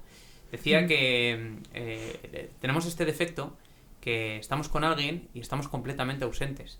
Estamos completamente... Normalmente los adultos, y esto es un problema de los adultos, estamos entre nosotros y estoy a lo mejor hablando contigo, Goza, y estoy pensando en lo que tengo que hacer mañana, a qué hora tengo el vuelo. Estás conmigo y estás hablando con una persona que está en la otra parte del mundo, y cuando estás con la persona que está en la otra parte del mundo estás hablando conmigo. Estamos completamente ausentes. Sí. Pero hay un tipo de persona que no le pasa esto, que cuando está contigo y te conecta, y son los niños. Los niños cuando están contigo, y por eso nos cansan tanto los niños, porque están presentes. Somos nosotros los que estamos continuamente ausentes porque hemos estado sobrepresentes, ¿no? Por tanto estímulo. Me he ido por las ramas, como siempre. Bueno, pero que eso también, lo que tú comentas es muy interesante de coger, porque creo que estamos acostumbrados a que todo el rato el silencio esté lleno de algo. Es decir, tú no puedes estar... Sí. Yo, por ejemplo, una práctica que hago mucho es... Yo voy en coche y voy siempre en silencio, no pongo ni música ni nada. Siempre voy escuchando lo que va diciendo mi cerebro. Y hay gente con la que monto y me dice, pero pon algo. A lo mejor, ¿no? He venido ahora con mi cuñado en el coche y hemos venido sin nada, los dos en silencio. Pero para algo eso sería poco normal, ¿no? Porque estamos acostumbrados a rellenar el ruido de algo. Entonces, cuando no aburrirnos, ¿no? No aburrirnos, es entender. Cuando todos los descubrimientos, todas las, ¿no? Ha sido la cuna, ha sido el aburrimiento, ¿no? Ha sido la cuna de muchos descubrimientos, ¿no? Decía un profesor mío en segundo de la ESO, se llama Ángel, bueno, no sé si estará viendo esto, espero que sí, pero no lo creo. Decía aburrirse de historia, ¿no? Sí, decía aburrirse de tontos. Y normalmente es por esto, porque en todos los procesos, lo que has dicho, en todos los procesos de grandes invenciones a lo largo de la historia, ha nacido de aburrirse. Esto es un término postindustrial, en cuanto de repente tenemos todos estos lujos y estos excesos que nos permiten dedicarnos, bueno, pues la típica pirámide de Maslow, ¿no? A la autorrealización y de repente estoy aburrido. No tengo nada que hacer, pero esto es una aberración de la historia. Totalmente. Nunca nadie ha dicho estoy aburrido. Eran momentos que la gente, pues eso, visitaba a los familiares, miraba las estrellas, daba un paseo, hacía ritos religiosos, contemplaba, meditaba. De hecho, el ejemplo que has puesto del profeta Aleyhi Salam me encanta, porque siempre digo que la primera persona en meditar, que está muy de moda, ha sido el profeta Aleyhi Salam, ¿no? De hecho, hasta que no se retiraba, hasta que no estuvo preparado, meditando, reflexionando, no se preparó, no estaba preparado para recibir la profecía, ¿no? Entonces, es una práctica que realmente hemos perdido y que tenemos que estar acostumbrados a aburrirnos y a no hacer nada, ¿no? Pero somos una sociedad que no podemos estar aburridos. Al momento cogemos el móvil, al momento tenemos que llamar a alguien, no podemos estar sin hacer nada, ¿no? Y esto también, evidentemente, tiene un impacto psicológico, mental, del corazón increíble. Desgraciadamente. Te voy a plantear un escenario ficticio que desgraciadamente para muchas personas será una realidad y que va relacionado con la próxima temática. Soy mujer y pues con todo este tema de las redes sociales he visto que mi marido está chateando pues con otra y la está escribiendo. No, pero es una realidad. O sea, desgraciadamente, me encantaría que no fuera así, pero he visto que mi marido está chateando con otra y he tenido un shock, ¿sabes? Y he acudido a donde Goza. ¿Cómo trataría Goza algo así? Una traición, una mujer podría vivirlo como una traición, encontrar a mi marido chateando con otra, hablando, tonteando, flirteando, llámalo como quieras. Ha abierto un melón grande, Y le voy a decir, Shrata, no pasa nada, ¿no? No, que luego me van a saltar en el cuello. Ahora mismo, Goza. El mejor episodio hasta ahora. No, por desgracia es un panorama bastante más frecuente de lo que nos gustaría, ¿no? Yo siempre digo que los problemas de pareja matrimoniales hay que abordarlos desde una perspectiva de la psicología islámica, pero también poniéndolo en contexto y dándole la importancia que realmente tiene, ¿no? Y sabemos que islámicamente hablando el matrimonio es un pacto muy grande, ¿no? Como dice Allah subhanahu wa ta'ala en el Corán, mithaqan ghalidan, ¿no? Lo describe como un pacto firme, solemne. ¿Con quién? Con Allah subhanahu wa ta'ala, ¿no?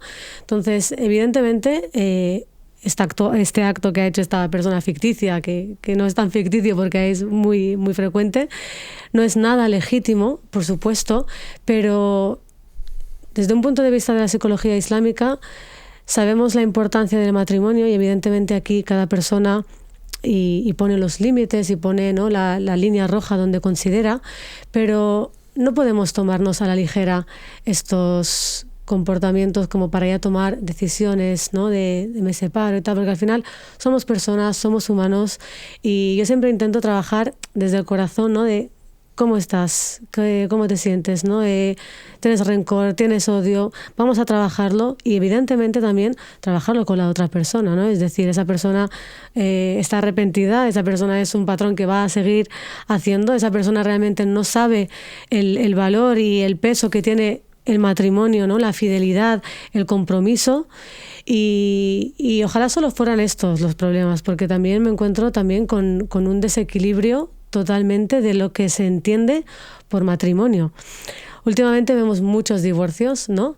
Y esos divorcios podemos pensar que es porque ya no tenemos sabr, o porque realmente, ¿no? Mucha gente no está practicando el matrimonio tal y como está prescrito en nuestro din, y que psicológicamente es lo mejor para nosotros.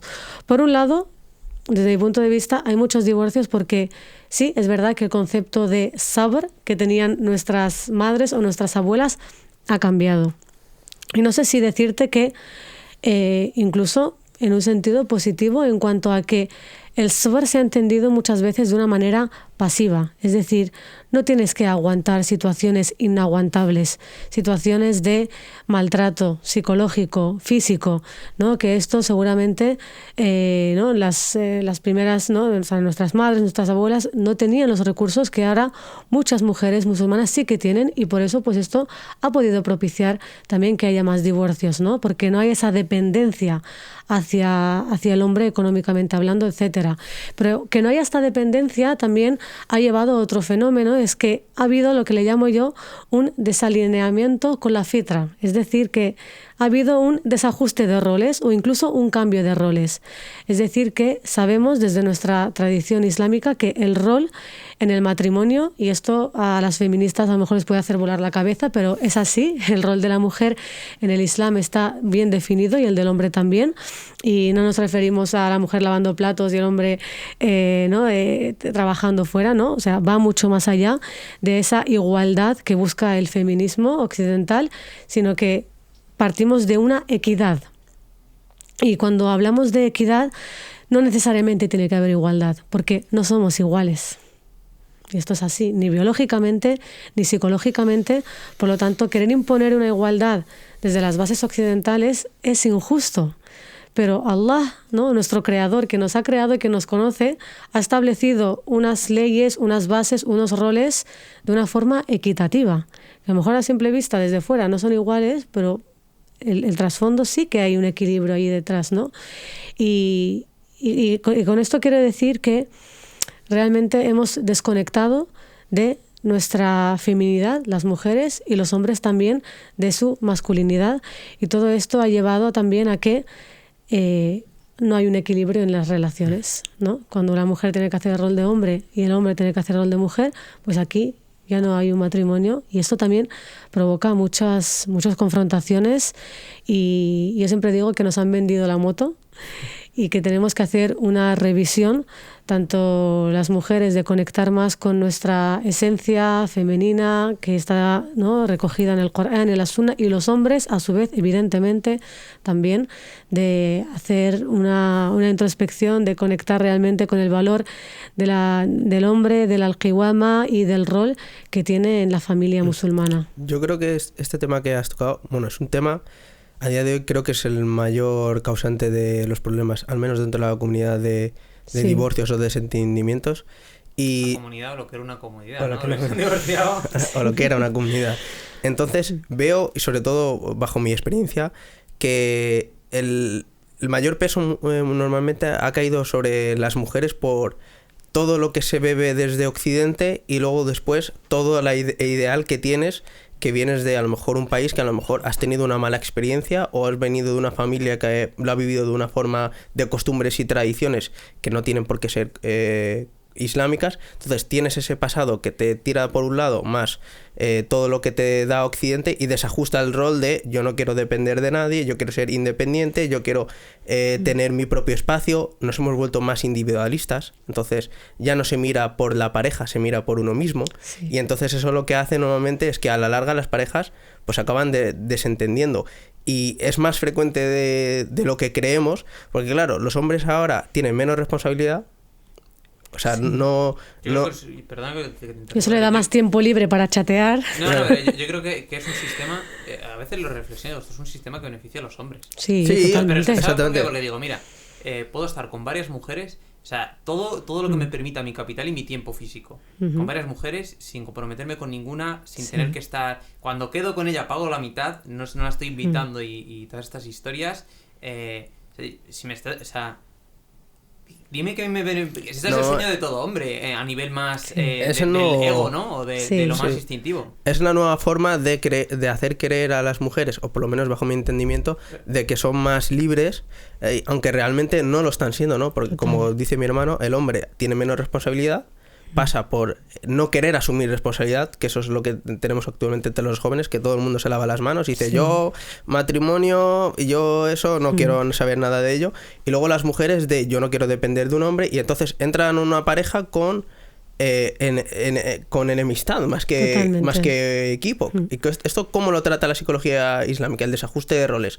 ¿Se trata cada uno por su lado de oye, esto es tu rol como tal? ¿Cómo Sí. deconstruyes todo lo que al final acabas viviendo aquí en Occidente? Que yo creo que es una tarea muy compleja y que lleva muchos años. Totalmente, ¿no? En situaciones como estas, claramente se tiene que trabajar desde una terapia de pareja, y aquí hay que hacer una decolonización, porque al final estamos colonizados, estamos no occidentalizados, y volver a nuestra fitra, volver a nuestra naturaleza y conectar con nuestra esencia de cómo Allah subhanahu wa ta'ala nos ha creado, y entender que nadie mejor que tu creador sabe lo que es un bien para ti. Entonces aquí también hay una parte de aqid, es decir, es una creencia que tenemos en el Islam, que es así, que si luego no quieres hacerlo, allá tú. Si quieres seguir el modelo ¿no? construido por personas, por hombres, que te está encarcelando más que otra cosa, pues allá tú, ¿no? Pero es de partir de que tiene que haber un cambio interno,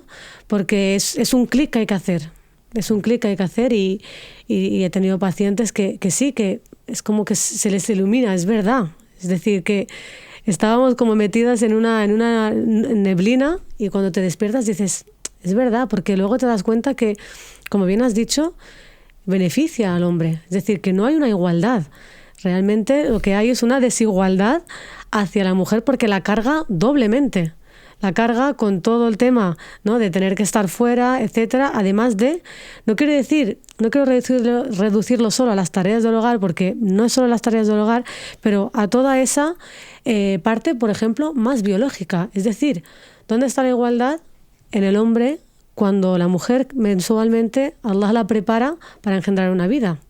¿Dónde está esa igualdad cuando la mujer da a luz? ¿Dónde está esa igualdad cuando la mujer sufre cambios en su cuerpo? ¿Dónde está esa igualdad cuando la mujer tiene que dar de amamantar a 2 años? Es decir, no hay una igualdad, y tenemos que entender que no es algo que sea injusto, ni mucho menos, ¿no? Porque estamos partiendo de entenderlo desde las bases del más justo, desde las bases de tu creador, desde las bases de aquel que conoce cada parte de ti y el que sabe qué es lo mejor para ti. Y viceversa también con el hombre, ¿no? El hombre también tiene que entender ese rol que el Islam le ha dado como hombre, es al-qiwama, ese patriarcado, si podemos llamarlo así, pero no quiero utilizar esas palabras porque aquí desde Occidente se malinterpretan, pero sí, es decir, que el modelo islámico... Mira la cámara y nos da igual. Y nos da igual, exactamente. Es decir, el modelo islámico familiar es un patriarcado.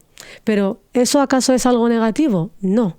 Cuando se establece esta equidad, cuando se establece esta sunna del profeta Muhammad ﷺ, solo hace falta volver a nuestras bases, solo hace falta ver a cómo era el profeta ﷺ con sus mujeres, los sahaba, y qué es lo que el Corán nos dice, ¿no?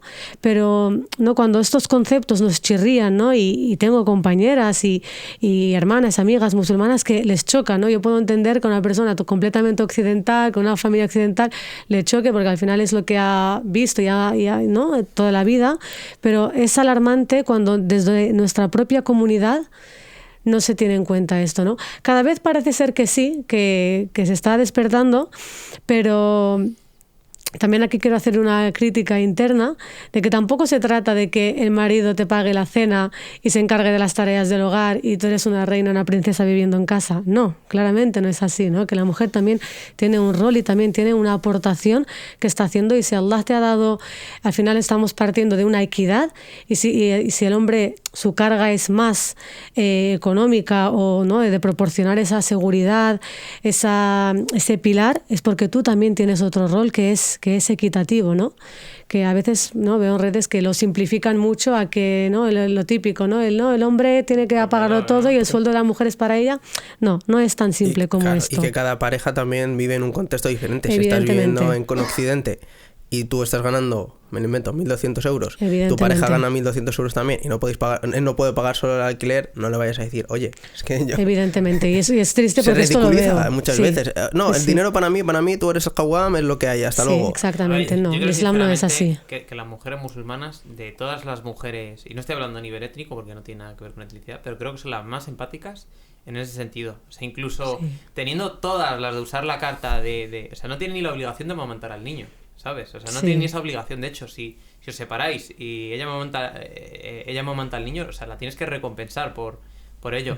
Y hay algo que has dicho que me ha parecido muy interesante, es que al final la hegemonía sigue en Occidente y parece ser que cualquier cosa que digan ellos tiene que ser una verdad qat'iyya, es una verdad absoluta. Total. Y es sami'na wa ata'na, hemos escuchado y obedecemos, ¿no? Y tenemos que inclinar la rodilla. Es como, no, nosotros tenemos otro modelo de familia y entendemos la realidad de otra manera. O sea, dices esto me parece curioso porque la realidad desde la que parte el feminismo occidental de segunda ola es que hombres y mujeres somos iguales. Es que eso es lo que has dicho tú. ¿Dónde está esta igualdad? Yo no veo igualdad en ningún sitio. Las mujeres pueden amamantar, pueden tener un hijo, los hombres no. Los hombres tienen más musculatura, tienen una fisiología más fuerte, son más altos. Las mujeres tienen una inclinación más emocional, los hombres más racionales. O sea, solo vemos diferencias a nivel biológico, fisiológico, psicológico. Y como hablábamos hace un rato en un podcast con Xavi, con el doctor en filosofía, decía Aristóteles, cosas iguales merecen el mismo trato, por lo cual se sigue lógicamente que cosas distintas merecen un trato distinto. Y el Islam lo único que hace es reconocer esta realidad biológica. Y de sí, hombres y mujeres son distintos y tienen roles distintos. Ni mejor ni peor, roles distintos. Y nosotros los musulmanes partimos desde una base bastante racional. Porque hay la madre del feminismo, que es Simone de Beauvoir, tiene un libro en el que justo el capítulo sobre biología enumera todas estas diferencias. Dice, pues mira, son más emocionales, tal. Algo que si escribiera un hombre dirían, este señor es un misógino. Pero lo escribió ella y dijo, y a pesar de esto, creo que deberían ser tratadas iguales. Y dice a pesar porque es algo que no puedes justificar, porque cosas distintas siempre requieren trato distinto. Entonces los musulmanes partimos de algo bastante lógico y bastante racional. ¿Por qué deberíamos nosotros de aceptar esta ideología o esta cosmovisión occidental? ¿Por qué? Porque lo han dicho ellos. No, tenemos otra cosmovisión y partimos desde otras realidades. Yo como hombre, si Dios me ha dicho, pues mira, tú tienes cierta obligación financiera, tienes alguna obligación militar, tienes esto, lo otro. Mira, si le he dicho Dios, es universo. La verdad que no sé, esto no es el judaísmo donde Jacob guerrea con Dios, ¿no? Y le gana una pelea. Esto es Islam. Se me ha Watana. Y de hecho, para prepararme esta entrevista, solo un momento, para prepararme esta entrevista me está leyendo un manual de psicología islámica. ¿Cuál? Por curiosidad. Es de Abdullah Rothman. Sí, ese es el director de la academia donde estoy estudiando. Es mi profesor, es el director de la academia. Pues es un crack. Un crack. Mandale saludos desde mi parte. Un crack, sí. Decía que hay como una especie de arquetipos de cada comunidad que se les conoce por algo. A los cristianos se les conoce por el amor. Y a los musulmanes se les conoce por la sumisión. De hecho, esto es como lo distintivo de los musulmanes, que es... Que de eso se trata. Sí, de eso se trata. Lo dijo el profeta, entonces es verdad. De hecho, a Abu Bakr as-Siddiq se le llama Siddiq, porque cuando se dio el Isra o el Mi'raj, dijeron, ¿te crees tú esto que ha dicho? Dijo, si es verdad si es verdad que lo ha dicho, yo lo creo. Sí. Yo creo que esa es la marca distintiva. Y con esto, pues no sé si quieres añadir algo, pero... Una cosa que ha dicho que creo que es muy interesante para toda la gente que está en casa y que puede hacer ejercicio. Creo que la primera cosa con la que puedes hacer clic, sobre todo viviendo en España, es saber que eres un producto occidental. Tú con tus ideas, todo lo que tú estás pensando a día de hoy, tienes influencia occidental. Entonces, en el momento en el que haces clic y dices, vale, es que pienso de esta manera porque he bebido todo esto. Ahora eso es el momento de que empiece a leer la otra parte de la historia. ¿Qué es lo que me dice mi religión? ¿Qué es lo que me dice mi cultura si vienes, por ejemplo, de Marruecos? ¿Cuál es la historia? Entonces, muchas veces veo, y me da mucha pena por compañeros o hermanos musulmanes, que creen que la forma en la que están actuando es una forma en la que ellos realmente han decidido actuar de esa manera, cuando realmente eres otro fruto más de la occidentalización, de la globalización, ¿no? El hecho de que yo me he visto así porque tengo mi personalidad, realmente no es tu personalidad, son grandes empresas que te están poniendo esos ideales y te están diciendo que para pertenecer a esta sociedad tú tienes que hacer estas prácticas. No, es que para mí ser una mujer libre es vestir de esta forma, hacer esta forma. Realmente no eres más libre de esta manera. Ahora tienes que comprar más prendas, tienes que gastar más dinero en cosmética, tienes que trabajar y tener menos tiempo para ti y tienes que estar bajo una sociedad que lo único que busca es que gastes más dinero y produzcas más, porque todo esto está bajo el capitalismo. Pero de hecho, esto que he mencionado, no se está dando cuenta un patrón dentro. Cuando se dice la mujer exitosa, siempre se menciona en términos capitalistas materialistas. Claro, no es un caso menciona en términos familiares. Una mujer que tiene un negocio, que gana mucha pasta. Una mujer que ha criado 5 hijos, o ¿no? Mujer, esa no es una mujer exitosa. Para una mujer exitosa es Aisha. Para mí una mujer exitosa es mi madre y eres mi abuela. Totalmente. Yo eran mujeres a las que admiro. Para mí una mujer exitosa es la chica de mi barrio que a lo mejor está viendo esto, que cuando era pequeño me enseñó matemáticas y era la hija preferida de su madre y una chica súper inteligente y al servicio de la comunidad. ¿Por qué siempre que se define una mujer exitosa es en términos capitalistas materialistas? ¿Por qué? Que justifícame esa presuposición, ¿sabes? Sí, yo siempre digo que tenemos un complejo de inferioridad los musulmanes y siempre estamos comparándonos con Occidente, dejando nuestro legado de lado, ¿no? Sin ponerle el valor. Y has comentado al profesor Abdullah Rothman, él tiene una historia que es muy bonita, él es regresado al Islam y él comenta que él era psicólogo y estaba buscando, ¿no? Dentro de esta falta, de este vacío que tiene la psicología occidental, estaba buscando este sentido del alma, ¿no? Del nefs, y lo encontró en el Islam. Y cómo realmente la psicología islámica actual, tal y como se está desarrollando y todos los trabajos que se están haciendo, no vienen precisamente de personas nacidas en familias musulmanas, vienen de gente de fuera, gente que ha regresado al Islam y que lo ve desde otra manera y dice, sí, el Islam tiene mucho que aportar, ¿no? Entonces, nosotros tenemos que desvincular, ¿no?, esta idea de este eurocentrismo, ¿no?, de que Europa es lo mejor y empezar a valorar más todo aquello que tenemos y empezar a reinterpretar y empezar a darle valor y a construir de nuevo toda la realidad y todo ¿no?, cómo entendemos el mundo, porque como bien habéis dicho, somos un producto de Occidente, claramente. Y yo personalmente, yo he aprendido mucho de Occidente. Lo que pasa, porque parece muchas veces cuando se hace esta crítica, es una crítica a Occidente sin ningún tipo... No. Yo me he estudiado en universidades occidentales, yo mismo soy occidental. Y has estudiado en varias ya, ¿eh? Sí, en varias, he estudiado en varias universidades occidentales.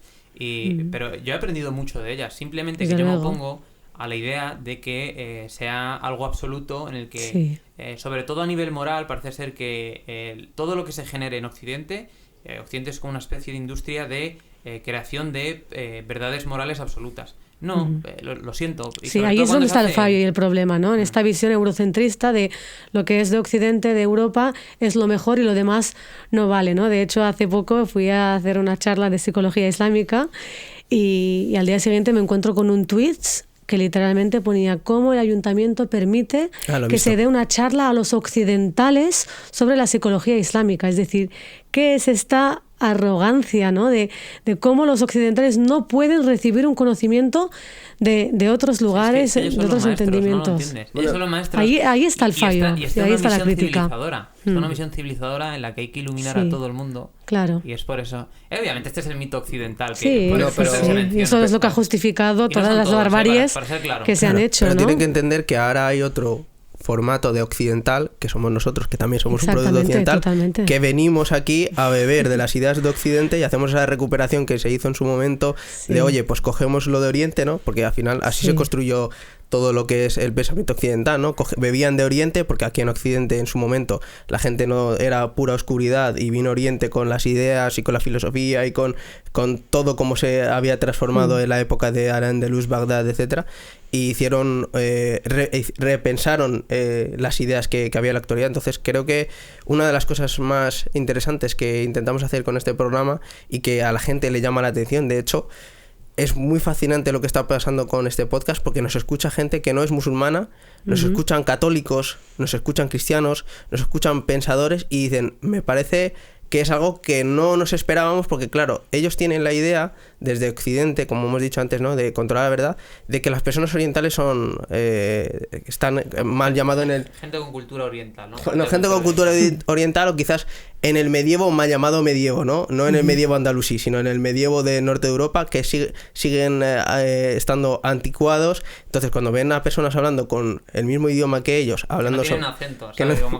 Que no tienen acento. El tío no te dice, ¿qué pasa, Típico. guapa? ¿Qué? Sí. Claro, cuando ven eso, a ellos les sorprende y dicen, ostras, esto está pasando algo aquí. ¿Por qué estas personas saben de Occidente, controlan el pensamiento occidental, y encima saben rebatirlo y saben traer nuevas realidades al plano? Y por eso para nosotros es tan importante que los jóvenes formen parte de esto, de, oye, chicos, que estéis en casa, coger y abrazad vuestro legado, estudiad sobre él para que realmente sepáis todo de dónde venís, para que podáis entender más Occidente como occidentales que sois, y podáis saber navegar dentro de Occidente, ¿no? Sí, y enorgullecerse de ello, ¿no? Exactamente. Completamente. Sí. Bueno, al final yo creo que es...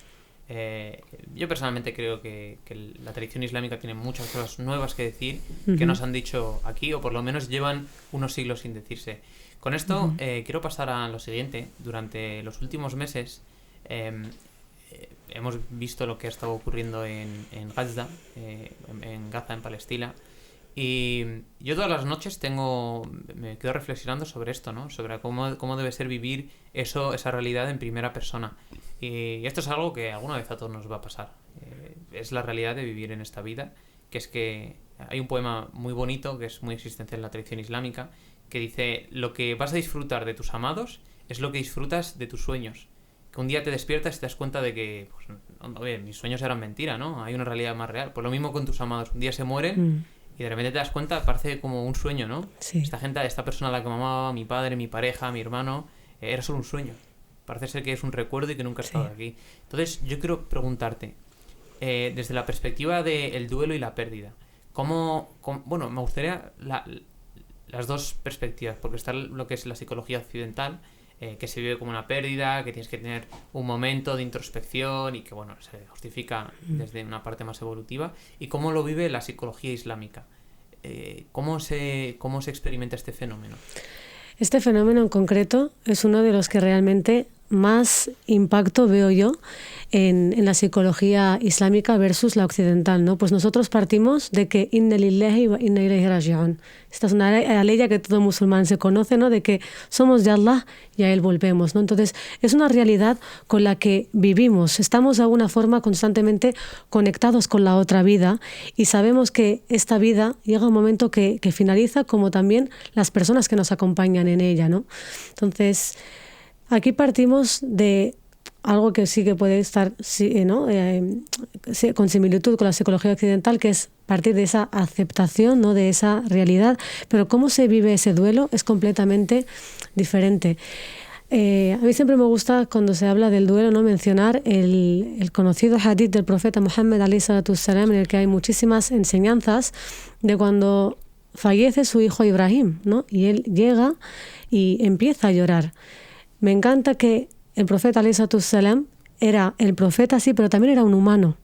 Y tenemos tanto que aprender de él, ¿no? Era el mejor modelo a seguir, pero es una persona que, no quiero decir alcanzable, pero era un humano como nosotros, ¿no? Y cómo en esa situación un sahabi le dice, o sea, le cuestiona, ¿qué es esto? Como diciéndole, ¿por qué lloras? Y a día de hoy todavía hay ese entendimiento, ¿no? De que cuando alguien fallece no tenemos que llorar, tenemos que aceptar, sí, hay que aceptarlo, pero también hay que permitirse el estar triste, el llorar. Y eso no significa que tengas una fe baja, ni mucho menos. Y el profeta alayhi salatu wassalam nos está dando una lección de esto, ¿no? Y el profeta le dice, ¿no? acerca de las lágrimas, dice, son una misericordia que Allah la pone en el corazón de los creyentes, ¿no? Por eso es bueno llorar, hay que sacar, porque fielen, ¿no? Y qué verdad es que cuando lloramos vaciamos aquello que llevamos dentro, ¿no? Y seguidamente dice sus famosas palabras, ¿no? De inna al-ayna la tadma wa inna al-qalba la yahzan wa ma naqulu illa ma yurdi rabbana, ¿no? Que nuestros ojos lloran, el corazón se entristece, pero solo decimos aquello que complace a Allah subhanahu wa ta'ala. Y esto es todo una psicología de inteligencia emocional, ¿no? De primero aceptar mi realidad, sí, pero únicamente reconociendo, sí, que estoy triste, pero únicamente digo aquello que complace a Allah subhanahu wa ta'ala, ¿no? De esa gestión de las emociones, de acepto la realidad, sí, acepto que estoy triste, me permito estar triste, me permito llorar, que no, que aquí abro un paréntesis, que a veces hay concepciones culturales de que si lloras el difunto se está pasándolo mal, ¿no? En nuestra cultura marroquí. Yo nunca he escuchado eso, ¿eh? ¿No? Pues sí. De hecho me ha sorprendido y me he acordado porque justo esta semana he tenido una paciente que es joven, de nuestra edad, 31 años, y me decía esto, que no lloró por la muerte de su padre, Allah yarhamu, porque le decían que era malo llorar, que incluso, ¿no? Le decían que se está torturando en su tumba. Y dije, todavía hay estos pensamientos, pensaba que se quedaran con nuestros abuelos, ¿no? Pero eso me suena un poco a pecado original, ¿no? O sea, nosotros somos la tradición que rompe con el pecado original. Sí, por eso hay muchos aspectos culturales, ¿no? Con esto, y precisamente también este punto del profeta alayhi salatu wassalam de وَمَا نَقُولُ إِلَّا مَا يُرْضِي رَبَّنَا, no solo decimos aquello que complace a Allah, en cuanto también a esos comportamientos que a veces todavía vemos, ¿no? De por qué se ha muerto, era muy joven, o a gente incluso montando shows, ¿no? En entierros, ¿no? De llorar de una forma desgarradora y desconsolada, y ya no solo es la cuestión de llorar, hemos dicho que se puede llorar, pero esa exageración o esa falta de aceptación del qadar de Allah subhanahu wa ta'ala, ¿no? Uh-huh. Bueno, pues, tenemos que ir cerrando. Oye, primero, agradecer al estudio. Tenemos que darle las gracias al estudio, al Liqa, por habernos hosteado durante estas dos entrevistas que hemos tenido. Es la primera vez que hacemos dos entrevistas el mismo día, y mira que evitábamos hacerlo porque decíamos, nos vamos a quedar sin ideas, no va a estallar el cerebro. Que no sé porque yo preparo las entrevistas. Pero me ha gustado mucho la entrevista, Wafa, y te extendemos una segunda invitación porque creo que podemos profundizar en temáticas culturales, sobre todo hablando de Marruecos, y desmitificar algunos mitos que creo que a nuestros oyentes les va a ayudar. Y nada, darte las gracias por haber venido a esta entrevista con nosotros y haber aceptado la invitación, y esperamos un poco que te haya gustado el formato. Si quieres decir algo a cámara, ahí tienes toda tu cámara. Espera, esto no es el final, que hay 3 preguntas rápidas. A ver, las 3 preguntas rápidas, perdón. Mira, se ha acordado su cuñado y no nos ha Es acordado. verdad, las 3 preguntas rápidas. Primera pregunta. Verso del Corán relacionado con la salud de los corazones favorito o que se te venga a la cabeza. Es una aleya que siempre digo a mis pacientes, que la yukallifullahu nafsan illa wus'aha. Allah no te hará soportar o aguantar una situación que esté por encima de tus posibilidades. Ahora, hadith relacionado con la salud de los corazones preferido o que se te venga a la cabeza ahora mismo. El profeta alayhi salatu wassalam dijo, hay un trozo de carne en el cuerpo que si enferma todo el cuerpo, y si sana todo el cuerpo, y este es el corazón. Y por último, para cerrar, para todos nuestros oyentes o gente que nos esté viendo, ¿podría recomendarnos un libro o libros que nos ayuden en este camino de la alfabetización emocional o aprendizaje a nivel de salud de los corazones y a nivel psicológico? ¿Solo uno o más de uno? Porque me vienen muchos. Vale, en cuanto al profeta alayhi salatu wassalam, tenemos un libro, La inteligencia emocional del profeta Muhammad alayhi salatu wassalam. El autor es Michael algo más, si lo buscáis lo vais a encontrar. En inglés, ¿no? Sí, es en inglés, sí. La mayoría de esas cosas son en inglés. Tenemos al profesor Abdullah Rothman a un nivel más académico, pero a la gente que quiera profundizar más. También no puedo dejar de mencionar a una de mis profesoras, también Rania Awads, también que es la directora del laboratorio de Stanford, que están haciendo mucha investigación acerca de la psicología islámica, de todo el tema de los maristans, que no hemos podido hablarlo, ¿no? Pero los primeros psiquiátricos del mundo los han hecho los musulmanes, ¿vale? Que esto creo que es importante decirlo. ¿Y qué más? Por ejemplo, también me gusta mucho Yasmin Mogahed, que también es psicóloga y también tiene una perspectiva de la psicología islámica. Pues sin más dilación. Espérate, que si quiere decir algo nuestra invitada a cámara, que- puedes hacer sí, publicidad. sí. ¿Dónde te pueden encontrar? Eso iba, pero Lo sin primero más se iba a dilación, agradecer por favor, también. Borja, ¿dónde te pueden encontrar? Exactamente. Ahí es tu cámara. Lo primero de todo, ha sido un placer compartir con Placer vosotros nuestro. este espacio y será un placer volver a compartir una charla en un futuro porque han quedado muchas cosas en el tintero. Se me ha hecho corto, la verdad, Barakallahu fikum, y una vez más os felicito por este programa, Allah yufaqkum wa Allah yazikum.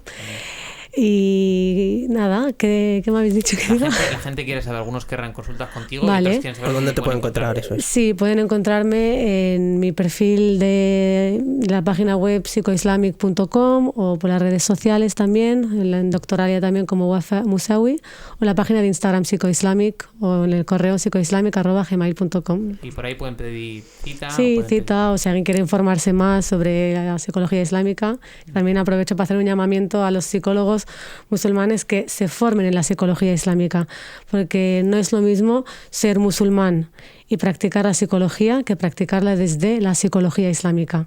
Es diferente, porque como hemos venido mencionando, el paradigma, los conceptos, el enfoque es totalmente diferente y necesitamos a psicólogos que practiquen la psicoterapia islámica. Desde luego yo creo que se merece un aplauso del público.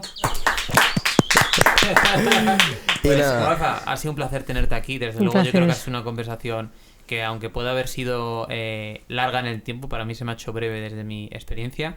Darte las gracias por tu tiempo, por el esfuerzo y por todo el conocimiento que has podido compartir con nosotros y por este momento que yo he disfrutado como un niño pequeño. Así que dejo aquí con mi hermano pequeño que nada. haga la despedida. Pues nada, chicos, esperamos que os haya gustado. No olvidéis suscribiros, seguirnos en Spotify y en todas las demás plataformas. Y nos vemos pronto en la última Medina.